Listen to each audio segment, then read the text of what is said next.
Online dating অ্যাপের জনপ্রিয়তা যেমন বাড়ছে তেমনি বাড়ছে নতুন এক উদ্বেগ। সাম্প্রতিক এক গবেষণায় দেখা গেছে ডেটিং অ্যাপ ব্যবহারের কারণে নারীদের মাঝে বাড়ছে কসমেটিক বা সৌন্দর্যবর্ধক সার্জারি করার প্রবণতা। ডেটিং অ্যাপের দুনিয়া এখন পুরোপুরি ছবি আর সেলফি নির্ভর, আর এই ছবি কেন্দ্রিক উপস্থাপনায় নারীদের ওপর তৈরি করেছে বাড়তি চাপ। অস্ট্রেলিয়ার ইউনিভার্সিটি অফ সাউথ অস্ট্রেলিয়ার এক গবেষণায় উঠে এসেছে চাঞ্চল্যকর তথ্য।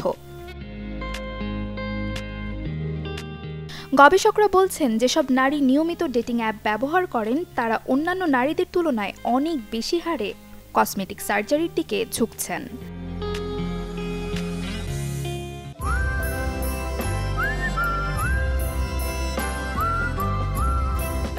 শুধু ডেটিং অ্যাপ নয়, ইনস্টাগ্রাম বা স্ন্যাপচ্যাটের মতো ছবি নির্ভর সামাজিক মাধ্যমেও তৈরি হয় একই চাপ।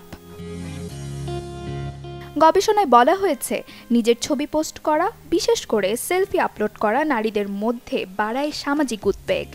আর এই চাপ থেকে অনেকেই চান নিজের মুখমণ্ডল বা শরীরকে আরও আকর্ষণীয় করে তুলতে। ফলে মুখের ভরাট বা filler, rhinoplasty, liposuction, anti wrinkle injection সহ বিভিন্ন কসমেটিক প্রক্রিয়া এখন হয়ে উঠেছে আরও জনপ্রিয়। বিশেষজ্ঞরা বলছেন, অনলাইন সম্পর্ক টিকিয়ে রাখার মানসিক চাপ এবং ছবিতে নিখুঁত দেখানোর আকাঙ্ক্ষাই নারীদের এই পথে ঠেলে দিচ্ছে। Desk report, channel 24।